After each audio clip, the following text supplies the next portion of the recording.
Hello, welcome to the Geri Academy podcast with your host, geriatrician Dr. Sharafsaleh, providing you with information on aging-related topics. Learn more at geriacademy.com and follow me on social media. Hello, welcome to Geri Academy with your host, Dr. Sharafsaleh, discussing aging-related topics. Check us out at geriacademy.com or message me at geriacademy@gmail.com. Today, I have a really special guest, Jonathan Williams. He is a physical therapist, and he's going to talk to us about falls and why it's so important to prevent falls. Now, before I start with speaking to Jonathan, I just want to mention that geriatricians hate when their patients fall, and it is pretty much one of the most terrifying events that we think could happen to one of our patients. And the reason is 1 out of 4 people over the age of 65 will fall at some point and have a major injury. And almost all, so about 95% of broken hips are a result of a fall. And many people are at risk of dying within 1 year of breaking a hip.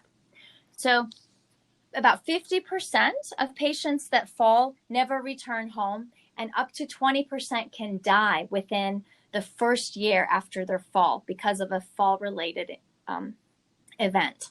So Jonathan, welcome. Thank you. Thank you for having me. Can you tell us a little bit about yourself? Sure. So again, my name is Jonathan Williams. I'm a physical therapist for the last 10 years. I'm also the Director of Rehabilitation Services at Carolina's Healthcare System Blue Ridge. I live in Morganton, North Carolina with my wife and our soon-to-be 3-year-old daughter. Oh, wow. Is she driving you guys crazy? It's been a challenge these last few weeks. So we're excited. Her birthday is at the end of January. And so, yeah, we're excited to have a little party get together for her. So Dr. Cannon and Dr. Wang are also here, and they're going to learn from you and ask you some questions. And I just have to say, this morning I was watching a video of Dr. Cannon's daughter falling in the bath. So this is like perfect opportunity to have her on the podcast too. Yeah. Just go ahead and bubble wrap her. I don't think there's anything else you can do. All right, Dr. Cannon. Hey, Jonathan. Hey, Dr. Cannon. I was just wondering, what makes people at risk for falls? Well, falls can be a multifactorial problem. The biggest things that I look at when I'm addressing someone's falls risk is looking at their activity level, also their strength in their legs, the reaction time that they have. Some other factors can be peripheral neuropathy or decreased sensation in their legs or their feet, loss of vision, cognitive issues, polypharmacy, which is something that I know our medical providers deal with quite often. So really falls is so multifactorial. Yeah, and you talked about, polypharmacy. That's one of our goals, is to help decrease the amount of medicines our patients are on. Is there a certain number of medicines that we kind of look out for? If, say, one of our patients is on this amount of medicines, they might be more at risk for falling? Sure. Yeah, that's a good question. Yeah, if your patients are on 5 or more medications, it puts them at a higher risk.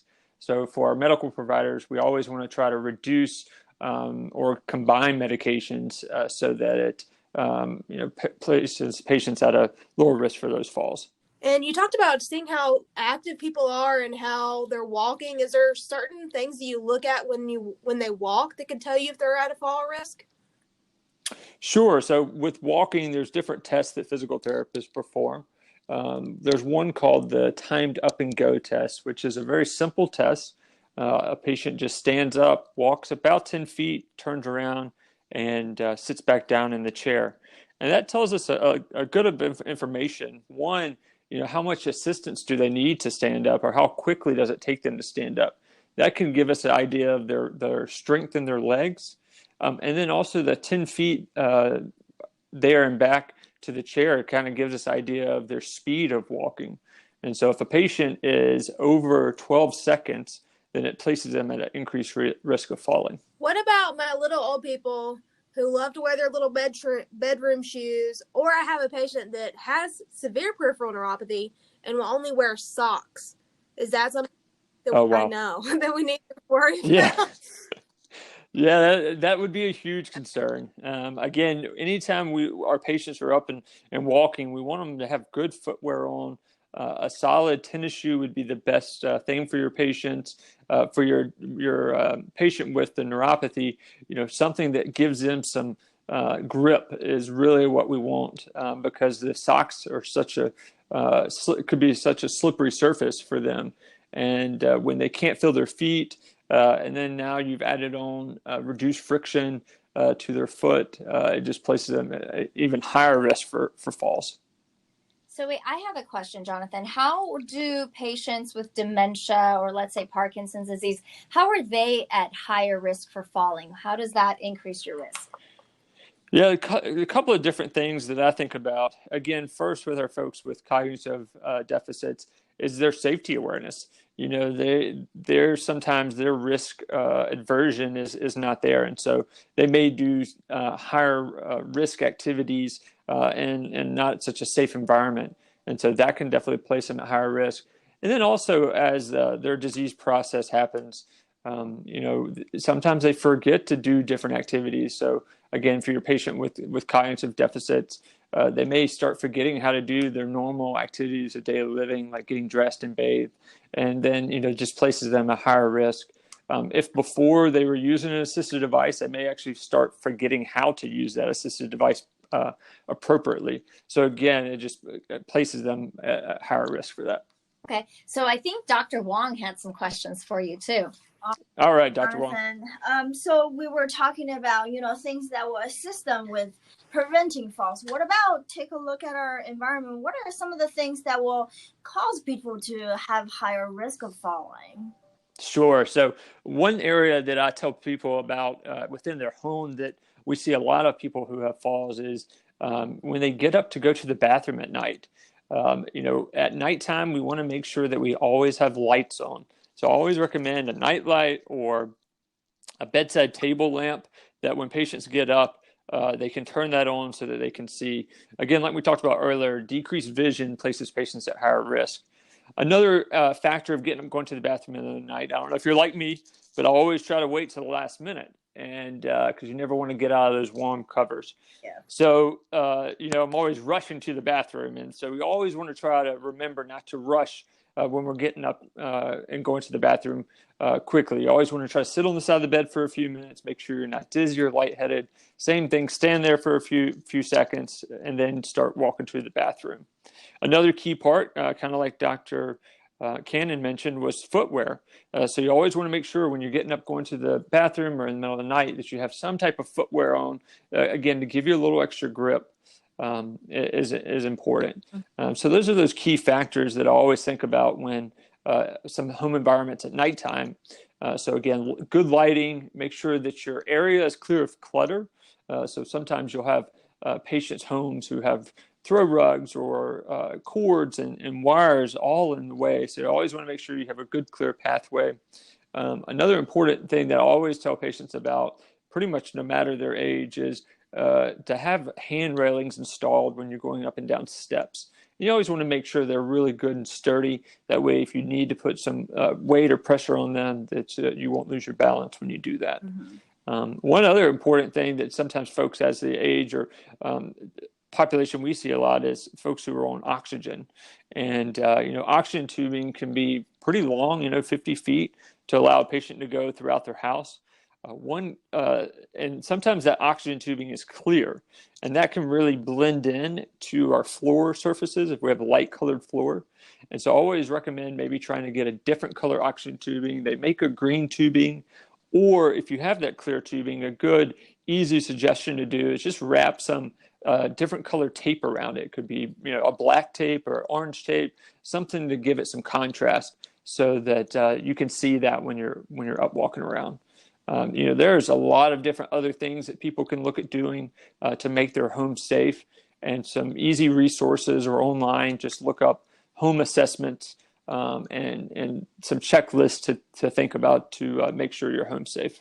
I think we have a blog on that, actually. Oh, fantastic. Yeah, and you know, I titled the blog "Don't Let Falls Get You Down," and you came up with that. You know, when we were coming up with the fall clinic, we didn't want it to be a negative thing, and we wanted to be positive. And all I kept thinking about was that commercial, "I've fallen and I can't get up." Yep, and exactly. you spun the best and most positive spin on it. And so the blog's title is "Don't Let Falls Get You Down," but it does have some environmental recommendations right on the blog, and it's easy to read and it's quick. So great. Found on the website. Yeah, that's fantastic. Yeah, these are very nice ideas, especially taping some color tape around oxygen tubes, and always check on your environment. Don't go into wet surfaces. Have good shoe wear, and never wait till the last minute to do something at night, especially at night. These are great. Exactly. So I have an aunt. Her name is Mally, and I love her very much. I think she's one of our listeners, and I won't say her age. She might not like it, but I'll tell you this. She's over 65, and she rocks her heels. I mean, she still rocks them way better than I could. You know, I'm just in boring doctor shoes. But what type of footwear would you recommend for an older adult who might have some stability issues? Sure. So, you know, a good tennis shoe would be the most preferable, but something flat, again, not a lot of heel to cause some instability when you're up and walking. A good solid surface, and you want to make sure they're not worn out. You know, we all find our favorite pair of shoes, and sometimes they start getting worn out. They start kind of collapsing down at the mid part of the foot. And so you really want something with some good support so that you keep your stability. And can you talk a little bit about stability in terms of balance and strength and exercise to prevent falls? Sure. So, you know, I tell my patients that one of the most important things to do is just to stay active. It can be very simple, walking around your neighborhood, walking with a group of folks. It's really just important just to stay up and moving. So you know, that's really the best prescription I could give anyone, just stay walking. But if you're starting to have some stability problems, it could be due to a number of different factors. It could be due to some leg weakness. It could be due to again, the sensation loss, or just not you just haven't gotten up and moved around a lot recently. You know, especially during these times of this pandemic, people aren't moving around as much. So it may actually be beneficial to seek out a physical therapist that can give you some great prescription for exercise and show you some different things that you can do in your own environment to make sure that you're practicing things safely. And that's really, really very important. Okay. Jonathan, can you tell us a little bit about eyewear and how that could increase someone's risk of falling? Sure. Yeah. So like we talked about with vision, you always want to make sure that you can see as well as you can. However, sometimes we get folks who have recently been prescribed new glasses, and they're just not used to those, especially our folks with bifocals. And so that really can throw off their depth perception and cause them to misstep or misjudge where they are kind of walking around. Okay. And how about like walking and assistive devices? There are so many, you know, the four-wheeled walker, the two-wheeled walker, the canes. Can you go over some of that? Yeah, so again, the least restricted device would be kind of a single point cane. It's going to be your standard looking cane. And that's really good for someone just who needs a little extra stability. Maybe they're putting about 10% of their body weight pressure on that. You really don't want to have to rely on that to offload or take any weight off your legs. Again, you really shouldn't be relying a lot on that for weight bearing. The next step up or next device you may use is called a quad cane. Again, someone who's going to need to put a little bit more weight through their arms to help offload maybe a painful leg or some weakness they're having in a leg. That would be your next step. After that, you're going to go to probably a two-wheeled walker, which is two wheels in the front and slides in the back. That allows someone to, one, put a good amount of weight through their arms if they need to offload that painful leg or weak leg. And then second, it increases your base of support so that you have more stability. And then the last thing, like you talked about, is that four-wheeled walker. Some people call those rollators. They're usually going to have 4 wheels on all sides with brakes and a seat. And those are good for folks who have pretty good stability and balance, because those devices are pretty quick. But maybe they need to be able to sit down and take a break. Maybe they have endurance issues more. So really, that's a difficult device to use if you have balance issues. So that's definitely something you want to talk to your provider about, or a physical therapist to help determine if that's the best device for you. That's awesome. So I know we have a fall clinic, and we're lucky to have one and to have the support to have a fall clinic. And when patients come to our fall clinic, they see you, and then they see us, Mm-hmm. and we look at all of their medications. We give their providers some recommendations on maybe cutting back some things or substituting one medicine for multiple medical problems. We take their blood pressures, laying, sitting, and standing, and we look at all of these factors, right? Because falling is not just due to one thing. And then we give recommendations. But let's say an older adult doesn't have access to a fall clinic. Can their primary care doctor just refer them when they know that they're at fall risk to a physical therapist for evaluation? Yes, for sure. That's definitely one of the best things that primary care doctor can do.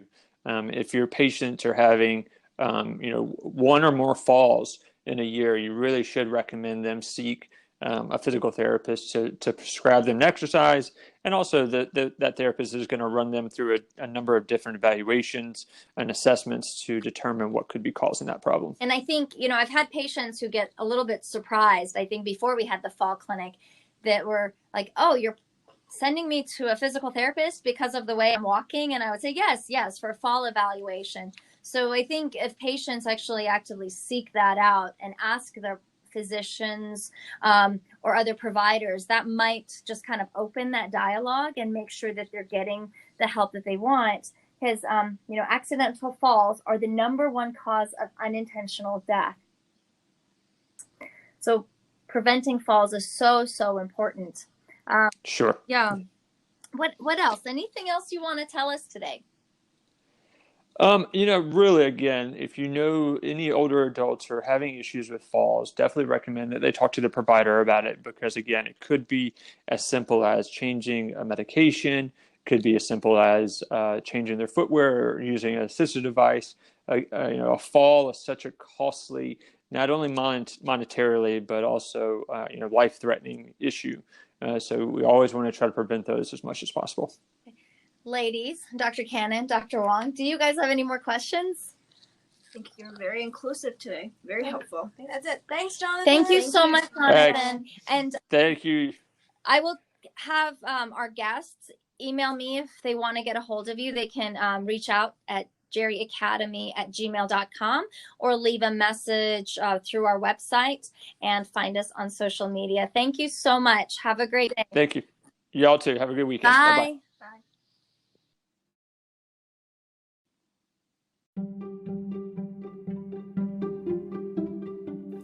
Thank you for listening to this episode of the Jerry Academy podcast. Learn more at jerryacademy.com or follow me on social media for information on future episodes.